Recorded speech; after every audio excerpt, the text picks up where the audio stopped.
Pôvodne ranogotický hrad Štenberg bol vybudovaný v rokoch 1235 až 1241.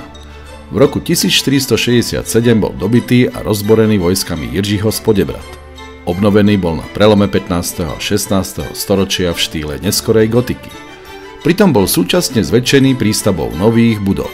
Hrad bol znovu zničený oddielom vzbúrencov v roku 1627. V polovici 17.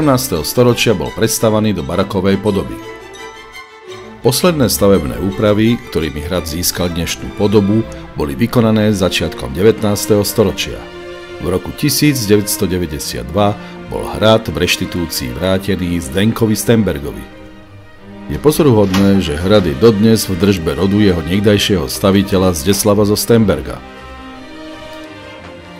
Prehliadková trasa vedie 15 bohato zariadenými priestormi.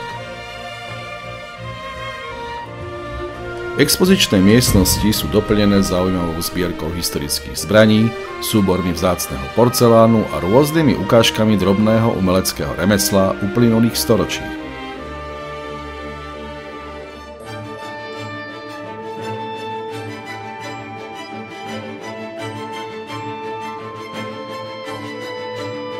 Prehliadky trvajú 50 minút a sú pre maximálne 50 osôb.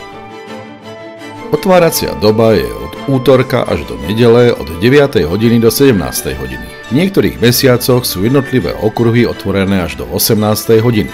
Od októbra do apríla je otvorené iba v sobotu a v nedeľu.